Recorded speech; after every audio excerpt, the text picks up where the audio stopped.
정치를 희화화, 코미디로 만들고 있는 자유한국당 이야기를 한번 해보겠습니다. 오늘의 키워드, 정우택, 홍준표. 자유한국당이 감자밭에 가서 감자를 캐면서 전당대회를 했어요. 이건 자기들 나름대로 혁신인 거죠. 예. 그러니까 부자 정당의 이미지를 벗기 위해서. 근데 왜 감자밭이었을까? 이게 되게 코미디예요. 딱 이 시기가 되면요, 농산물 수확할 수 있는 게 감자밖에 없다는 거예요. 보리도 지금 수확할 때가 아직 안 됐고, 모내기는 이미 끝났고, 그러니까 수확을 할 수 있는 게 사실상 감자밭밖에 없어서 우리도 서민 정당이야 라고 이야기하고 싶은 욕심에 감자밭에서 했는데, 홍준표는 이제 제가 봤을 땐 캐릭터가 그런 것 같아요. 자유한국당에서 바라보는 홍준표는 그냥 우리가 흔히 속칭 쓰는 말로 덕고다이. 그러니까 호나 지 잘난 맛에 그냥 뭐 마음대로 씨부리고 다니고, 근데 국민들한테는 인지도가 높죠. 특히 자기네 지역에 가면은 홍준표 말 시원하게 하니까 무슨 예전에 TV 토론 같은 데 나오면 그런 인지도를 갖고 결국 경남도지사로 다시 정치에서 부활한 거잖아요. 민병두 의원한테 대빵 깨졌다가 다시 부활해서 결국에는 대선도 나가고 자유한국당의 당대표까지 됐어요. 근데 기억들 하실지 모르겠지만 홍준표가 대선 나왔을 때 우리가 방송으로 수도 없이 했던 얘기 중에 하나가 그거였어요. 홍준표는 대선이 목표가 아니다. 당권이 목표다. 예. 근데 대선이 끝나자마자 미국을 가면서 나는 당권에 욕심 없어 했던 자입니다. 하는 말 중에 어떤 게 거짓말이 아닌지가 궁금한 인물이에요. 사실은. 그런 유행이고, 우리는 자유한국당이라는 정당을 한뭉탱이로 보지만 그들은 그들 나름대로의 계파가 있고요. 실제로 주류에 속해 있던 사람들 입장에서 보면 대중적 인지도는 높으나 그들 내부적으로 그렇게 인정하지 않는 사람, 아유 쯧쯧쯧 하는 사람, 이 사람이 어쩌다 보니까 당원들 중에 4분의 1이 투표에 참여해서 당대표가 됐어요. 근데 원내대표인 정우택도 선출직이거든요. 자기들 국회의원들이 뽑은 거예요. 나름대로 그 권력의 파워라는 건 있는 거고. 근데 정우택은 대표적인 친박 중에 하나잖아요.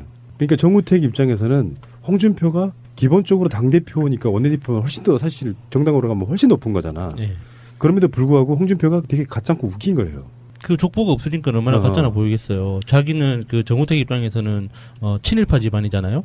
뼈대기 있고 유서 깊은 친일파의 뼈대가 깊은. 예, 유서 깊은 집안에 정치적으로도 내력이 있는 집안인데 홍준표 같은 사람의 경력이 얼마나 가짜나 보이겠어요. 정우택 입장에서는 그럴 수 있죠. 그렇죠.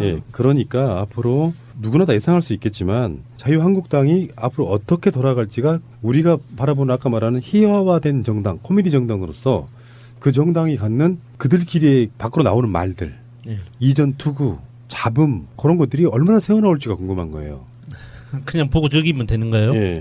그러면서 당 하나씩 깨지는 거예요. 감정이 쌓이다 보면. 예. 그래서 지금 바른정당 쪽에서는 이제 지지율이 더 높은 것을 기반으로 삼아가지고, 실제로 국회의원들은 지지율이 왜 영향을 많이 받냐면, 물론 TK 지역 같은 데 가면 아직도 그 보수 정당들의 어떤 지분이 조금은 더 남아있다고 봐요. 예. 근데 문제는 수도권이죠. 국회의원 절반 이상이 서울, 경기, 인천에 있단 말이에요. 예. 근데 그 지역에서 자기네들 정당 지지율이 안 나오면 수도권에 있는 국회의원들 입장에서는 굉장히 불안할 수밖에 없는. 그러니까 지지율이 안 나오는 상태에서 홍준표 같은 자가 뽑혔으니 일반 국민들도 내가 자유한국당을 지지한다고 말하지 못하고, 그러면 언론상에 드러나는 지표는 항상 바른정당보다 자유한국당이 지지가 낮은 쪽으로 나온단 말이에요. 이렇게 되면 수도권 국회의원들은 들썩들썩 할 수밖에 없는데, 그것만으로 또 옮기면 또 김어준이 김성태에 앉혀놓고 새가 날아든다 틀어주는 상황이 또 되니까 어떻게 하지 못하고 있는데, 그럴 때 그런 매개체 역할, 사건의 촉매제 역할을 하는 게 바로 원내대표와 당대표 간의 갈등이 계속 심화되기 시작하면 언젠가 그걸 빌미로 해. 나는 철새 아니야. 이런 당에서 내가 할 수가 없어서 나왔어. 이런 형태로 갈 가능성이 되게 높은 거예요. 그러니까 보수 쪽 세력들은 사실 길이 안 보이는 것 같고요. 신기하게도 그 이재만의 지역구인 대구 동구, 그리고 유여회, 이재만하고 유여회가 이번에 최고위원을 뽑혔잖아요. 예. 유여회 지역구가 서초죠. 근데 공교롭게도 바른정당의 두 핵심, 현재 당대표 이해운 지역구가 유여회고 전 대선 후보였던 유승민의 지역구가 이재만입니다. 그러니까 이 대결 구도가, 대립 구도가 더 강력해질 수밖에 없는 상태. 시간이 조금만 더 가면 바른정당이 자유한국당을 먹어버릴 수도 있는 사태가 올지도 몰라요. 지지율 면에서. 예. 예. 지지율이 문제가 아니고 예. 실제로 한꺼번에 움직이지 못하겠지만 예. 선거가 가까워지면 불안불안할 수밖에 없고, 바른정당은 아마 모르긴 해도 지금 지구당이 제대로 갖춰지지 못한 것이 꽤 많을 겁니다. 예. 그러면 그 자리에 기존에 있던 현역인 자유한국당 국회의원들이 가고 싶어하는 사람이 꽤 있을 거라는 거죠. 물론 지금 현재 지지율은 당장 일시적인 거지만 지금은 107대 20 정도로 세 차이가 엄청 나잖아요. 근데 이게 조금씩 움직이면 한석을 빼오면 바른정당 의석이 2배 늘어나는 효과가 생기는 거잖아요. 그런 방식으로 해서 어떤 추세만 100석 밑으로 빠지고 바른정당이 30석으로 가고 이런 방식만 가도 심리적 우위는 바른정당에 있는 거거든요. 근데 그러면서 지방선거가 계속 다가온단 말이에요. 그래서 최소한 보수 정당들은 유승민이 대선 후보로서 완주했고 그리고 무리 없이 이혜훈이라는 당대표를 뽑았고 이 과정을 거치면서 안정돼가고 있는 상태라고 하면 자유한국당의 예상되는 내용들 정우택과 홍준표의 갈등 있을 수밖에 없어요. 가짜는 사람이 내 위에 있으면 그거 맨날 치고 받는단 말이에요. 그렇죠. 그 상태를 한번 우리가 보는 재미가 있을 것 같다. 저는 그런 말씀 드리고 싶은 거예요. 그런 면에서 그 트위터에 굿월드님이 그 홍준표와 정우택 한국당은 내전 중이라는 기사를 링크를 걸어놓고 거기에 코멘트 붙여주신 게 이 물건의 무리가 이승에서 벼락을 맞아 죽고 그 후손들이 영원히 멸족하기를 하늘에 길을 모아 기도한다라고 하셨는데 저는 여기에 딱 한마디만 더 붙이고 싶어요. 아멘. 믿습니다. 홍준표가 돼지발정제로 알려지기 전에는 성완종 리스트로 알려졌었잖아요. 근데 문무일 검찰총장 그 후보자가 임명이 되면서 좀 시끄럽잖아요. 더 나달 이다야님의 트윗입니다. 천적의 귀한 홍준표 기소했던 문무일 검찰총장 후보자. 성완종 리스트나 홍준표를 염두에 두고 문무일 후보자를 지명한 것은 당연히 아니겠지만 홍준표가 압박감을 느끼기엔 충분 신의 한 수라고 올려주셨습니다. 그 법조 기자들 사이에서는 홍준표 2심에서 그 무죄 난 거 있지 않습니까? 그게 이제 대법원 올라가 있는데 그게 파기환송될 가능성이 커 보인다는 이야기가 많이 돈다고 들었어요. 그렇게 되면 자유한국당의 붕괴 속도가 더 빨라지겠죠? 기대합니다. 지금 홍준표와 정우택이 이렇게 싸우고 있는 그 내면에는 사실은 이제 친박 정당인 자유한국당이 친박이 아닌 홍준표가 자기 친정 체제로 구축하고 있거든요. 그러니까 지금 사무총장이라든지 남아있는 여러 가지 그 당의 중진 자리들을 친박 의원들이 아닌 사람들로 갈아치고 있어요. 그러면서 페이스북에 쓴 글이 그거죠. 일부 구박들로 인해 내가 구박받고 있다. 구박. 구박근혜 세력, 구박들로 인해 내가 구박받고 있다라는 글을 쓰면서 정우택이 발끈한 거죠. 그리고 페이스북에 그렇게 말장난하듯이 그런 정치하지 마라라고 이야기하고 있는 거고 그 내면에서는 지금 자유한국당 당권에서 친박 세력들이 떨궈져 나가는 모양새의 위기감을 굉장히 많이 느낀 거예요. 지금 상황이 이렇게 돌아가고 있는 거고 이제 거기에다가 이게 있어요. 홍준표가 신임 대표가 됐잖아요. 네. 자기 입장에서 보면 금이 환영한 거예요. 당 네. 떨어져가지고 나 이거 정치 생명 끝났다 했을 때 막 그 와신 상담의 길을 쭉 돌아서 다시 당 대표로 복귀했잖아요. 네. 근데 이미 비대위 체제에서 정우택이 원내 전략으로 처음부터 문재인 정권 발목 잡기 시작했잖아요. 그래서 뭐 이제 와서는 뭐 성형무나 조대엽이나 이런 사람들 관련해서 추경도 막 안 해주겠다고 하고 막 버티기고 있었는데 뜬금없이 홍준표가 4일날 추미 대표를 만나러 갑니다. 당대표 돼서 이렇게 이제 서로 인사하러 가는데 홍준표가 바른정당하고 국민의당 가지도 않았어요. 내가 상대할 곳은 민주당이야 이렇게 하고 딱 그 당만 갔어요. 추미 대표가 그러니까 그게 좀 매력인 것 같아요. 홍준표 같은 찌질이 돼지 발정제 입장에서는 공부도 잘했고 얼굴도 이쁜 추미애 대표 같은 사람들을 보면 평생 그게 그 열등감의 대상인 걸 수도 있어. 오죽했으면 이대 이야기했잖아. 이 사람 옛날에 이대 계집애들을 뭐 어쩌고 그런 얘기 했던 기억이 나죠. 추미애 대표가 팔짱 한번 끼자 그래. 팔짱 한번 끼실까요? 협치로. 홍준표 얼굴이 벌개졌어. 그리고 진짜로 팔짱을 끼워줬어요. 그날 오후에 기자간담회를 해요. 홍준표가 기자간담회 하면서 뭐라 그러냐면은 그대로 읽어드릴게요. 인사청문회에서 부적격자로 드러나더라도 대통령이 임명할 수 있는 게 현행 제도다. 거기에 당력을 쏟을 필요가 없다. 문재인 정부의 인선 정책에 발목 잡는 식의 투쟁은 하지 말아야 한다. 이렇게 협치하겠다는 뜻을 밝힌 거야. 그러니까 정우택 입장에서는 열심히 개고생해가지고 자기들 뭔가 이렇게 방어선을 만들어놨는데 홍준표가 자기가 당대표가 됐을지라도 기존에 누군가가 뭔가 해놓은 거를 싸그리 무시한 채로 시작하면 안 되거든. 그러니까 정우택 입장에서 기분이 팍 상해버린 거지. 그 이해됩니다. 그러니까 홍준표도 이해되고 정우택도 이해돼요. 제가 특히 그 너무 홍준표 편을 드는 것 같아서 좀 민망하긴 하지만 문발로 훈련생으로서 좀 민망한데 이 홍준표 입장에서 생각해 보면 홍준표는 대법원 그 판결이 자기한테 유리하게 나오도록 0.1%의 확률이라도 높을 수 있는 환경을 만드는 게 자기의 목표일 거예요. 그러니까 당 대표가 돼야 하는 이유도 뭐 당 쇄신, 무슨 보수 재건 이런 개소리고 지금 어떤 정치적 입지를 만들어 놓지 않으면 자기는 최소 1년은 백수란 말이에요. 뭐 정치적으로 나올 수 있는 구석이 하나도 없어요. 그러면 그 대법원 판결에 그러니까 사회적인 압력도 미칠 수 없단 말이에요. 완전 백수니까. 그러니까 홍준표 입장에서는 그러니까 당 대표가 아닌 최고위원은 가오가 상해서 못 하는 거죠. 전직 바로 직전에 대선 후보였는데 당 대표도 아니고 최고위원으로 들어오는 것도 이상하잖아요. 그러니까 당 대표 말고는 선택의 여지가 없는 거예요. 그래서 이 당 대표를 일단 맡기게 되긴 했는데 홍준표가 이 당선된 이유도 다른 거 없어요. 눈에 보이는 게 홍준표니까. 제일 크게 보이는 게 홍준표니까 당선된 거예요. 그러니까 온유철 그 신모시기 하는 분 이렇게 세 명 쭉 멀리서 보면은 홍준표밖에 안 보이죠. 제일 유명하니까. 그래서 당선된 거지. 뭐 지지를 한다거나 뭐 다른 거 없습니다. 그러니까 홍준표도 아무 생각이 없는 거예요. 그래서 홍준표 특징 있지 않습니까? 특히 모든 말을 할 수 있는 모든 말을 다 하는 거죠. 막말이든 개소리든 헛소리든 모든 말을 다 해놓고 시간이 지났을 때 마음에 드는 이야기를 저게 내 말이다라고 이제 뒤돌아보면 내가 그랬지 않느냐. 그래서 다른 이야기를 들이다대면은 기억 안 난다. 근데 이런 식으로 가는 거죠. 근데 그런 보수 정당은 선거 때까지는 확실하게 갈라지는 게 좋아요. 당 내부적으로도 그렇고 가급적이면 보수 정당은 또 확실하게 서로가 힘의 균형이 맞는 정도로 갈라져야 예, 예. 우리가 그들을 상대하기가 쉬워지고요. 어부질이란 말이 거기서 나오잖아요. 항상 우리가 당해왔던 프레임이잖아.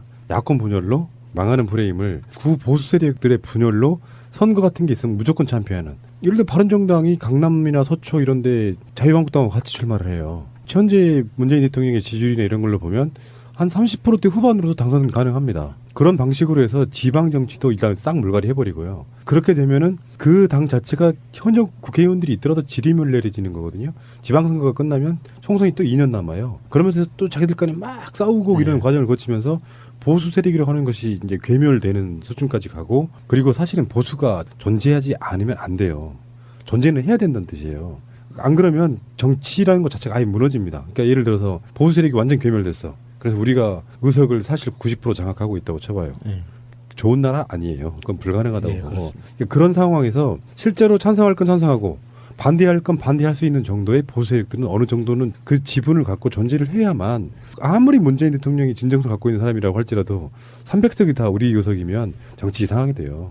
그럴 수밖에 없는 거지. 그런 어떤 상황. 그리고 보수와 진보의 이념 대결이라고, 그러니까 그 어떤 지형의 대결이라고 하는 것은 자석하고 똑같습니다. 300석의 단일 정당이 나온다고 해도 그 속에서 보수와 진보가 또 갈려요. 자석의 N극 S극과 똑같은 거라고. 내부적으로 또 치열하게 싸우다가 마음에 안 들어하고 또 당이 갈라지겠지. 그러면 또 여당 야당이 되는 거예요. 그런 방식으로 가는 거기 때문에 우리가 필요한 건 보수 세력의 괴멸이 아니라 홍준표나 정우택 같은 적폐들이 이 지구상에서 다 사라지면서 합리적인 보수를 우리는 원하고 있는 거거든요. 정말 나라와 민족을 위해서 뭔가 굉장히 노력하는 보수 인사라고 인정해줄 정도의 사람들이 이제는 국회의 의석에 남아 있어야 된다는 거죠.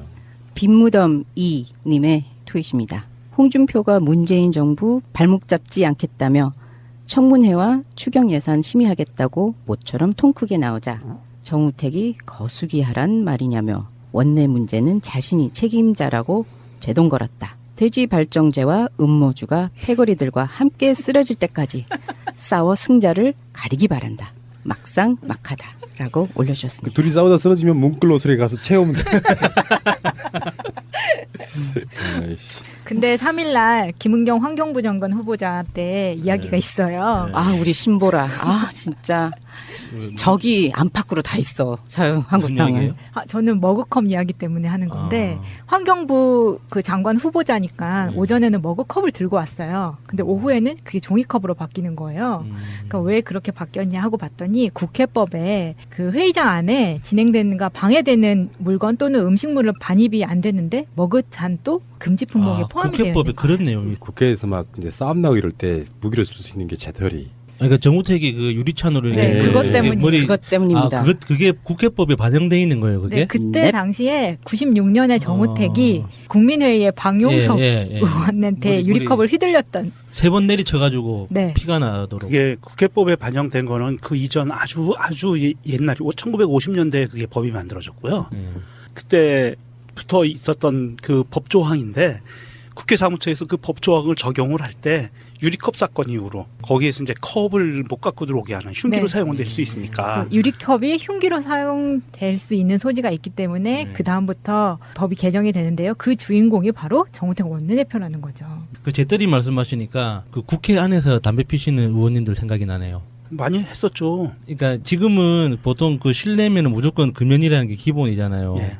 근데 국회 내에서는 국회의원을 제재할 수 있는 사람이 없으니까 이게 그 담배 피로 다 금연 그러니까 흡연실까지 가는 게 정말 귀찮을 때가 있다고 저도 이해는 해요. 그런데 그걸 못 참고 피시는 분들이 있거든요. 회의실에서. 최근에도 있었어요. 예, 예. 그래서 재떨이도 아예 뭐 반입이 안 되잖아요. 예, 그래서 종이컵에다 이렇게 쓰시는데 아, 그걸 보면서 좀 한심한 생각을 했었어요. 박정희 시대에 1970 몇 년도인가 담배 피는 것을 금지했다고 알고 있거든요. 회의장 안에서는. 자, 뭐 어쨌든 간에 이제 그래서 그렇다는 거죠. 그러니까 자기들도 국회법을 몰라. 네. 모르니까 이제. 머그컵으로 확 이렇게 근데 되는 실제로 우리 그 환경단체에 관련한 분들 인터뷰해 본 적이 예, 있는데 예. 머그컵 갖고 다니시는 분 있어요. 컵을. 네, 꽤 많죠. 예. 그래서 그 컵으로 물 따라 드시고 그러시더라고. 자유한국당이 앞으로 지켜볼 일인데 즐기면 돼요. 즐기면 돼. 권력의 맛에 취한 자들은요. 권력을 잃으면 당 떨어진 야수 같은 그런 느낌.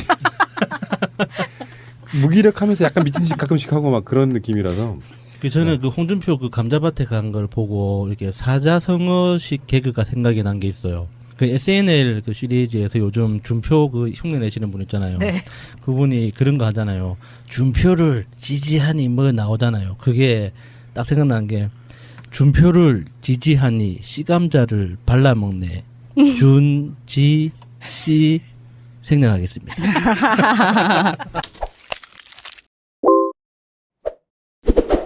자가 뽑혔으니 일반 국민들도 내가 자유한국당을 지지한다고 말하지 못하고 그러면 언론상에 드러나는 지표는 항상 바른정당보다 자유한국당이 지지가 낮은 쪽으로 나온단 말이에요. 이렇게 되면 수도권 국회의원들은 들썩들썩 할 수밖에 없는데 그것만으로 또 옮기면 또 김어준이 김성태에 앉혀놓고 새가 날아든다 틀어주는 상황이 또 되니까 어떻게 하지 못하고 있는데 그럴 때 그런 매개체 역할, 사건의 촉매제 역할을 하는 게 바로 원내대표와 당대표 간의 갈등이 계속 심화되기 시작하면 언젠가 그걸 빌미로 해. 나는 철새 아니야. 이런 당에서 내가 할 수가 없어서 나왔어. 이런 형태로 갈 가능성이 되게 높은 거예요. 그러니까 보수 쪽 세력들은 사실 길이 안 보이는 것 같고요. 신기하게도 그 이재만의 지역구인 대구 동구 그리고 유여회 이재만하고 유여회가 이번에 최고위원을 뽑혔잖아요. 예. 유여회 지역구가 서초죠. 근데 공교롭게도 바른정당의 두 핵심 현재 당대표 이해운 지역구가 유여회고 전 대선 후보였던 유승민의 지역구가 이재만입니다. 그러니까 이 대결 구도가 대립 구도가 더 강력해질 수밖에 없는 상태. 시간이 조금만 더 가면 바른정당이 자유한국당을 먹어버릴 수도 있는 사태가 올지도 몰라요. 지지율 면에서. 네. 예. 친일파 집안이잖아요. 뼈대 깊고 유서 깊은. 친일파의 뼈대가 예. 깊은. 예, 유서 깊은 집안에 정치적으로도 내력이 있는 집안인데 홍준표 같은 사람의 경력이 얼마나 가짜나 보이겠어요. 정우택 입장에서는 그럴 수 있죠. 그렇죠. 그러니까 앞으로 누구나 다 예상할 수 있겠지만 자유한국당이 앞으로 어떻게 돌아갈지가 우리가 바라보는 아까 말하는 희화화된 정당, 코미디 정당으로서 그 정당이 갖는 그들끼리 밖으로 나오는 말들, 예. 이전 투구, 잡음 그런 것들이 얼마나 새어나올지가 궁금한 거예요. 그냥 보고 적이면 되는 거예요? 예. 그러면서 당 하나씩 깨지는 거예요. 감정이 쌓이다 보면. 예.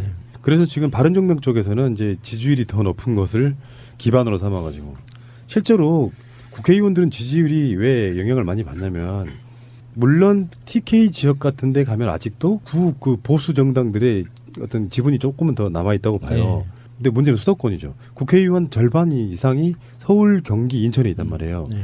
근데 그 지역에서 자기네들 정당 지지율이 안 나오면 수도권에 있는 국회의원들 입장에서는 굉장히 불안할 수밖에 없는. 그러니까 지지율이 안 나오는 상태에서 홍준표 같은 지지율이 문제가 아니고 실제로 한꺼번에 움직이지 못하겠지만 선거가 가까워지면 불안할 수밖에 없고 바른정당은 아마 모르긴 해도 지금 지구당이 제대로 갖춰지지 못한 것이 꽤 많을 겁니다.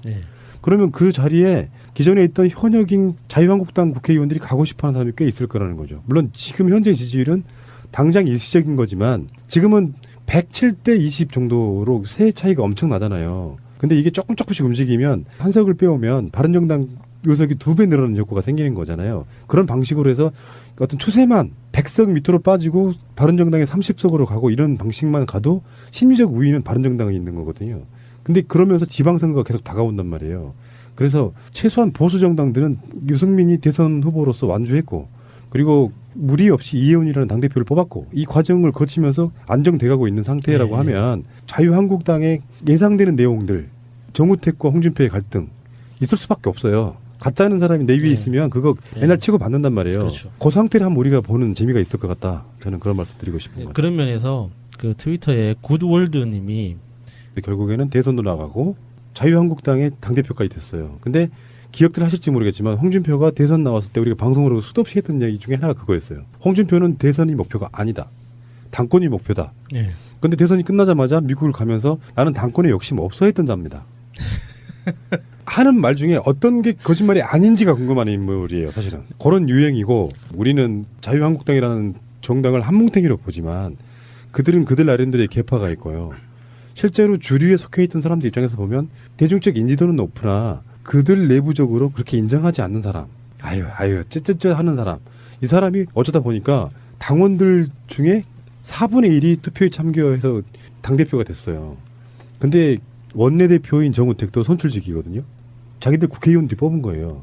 나름대로 그 권력의 파워라는 건 있는 거고. 근데 정우택은 대표적인 친박 중에 하나잖아요.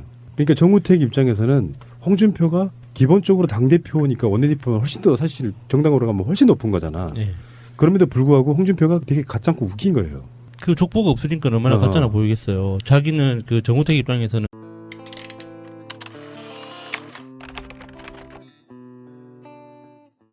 정치를 희화화, 코미디로 만들고 있는 자유한국당 이야기를 한번 해보겠습니다. 오늘의 키워드, 정우택, 홍준표. 자유한국당이 감자밭에 가서 감자를 캐면서 전당대회를 했어요.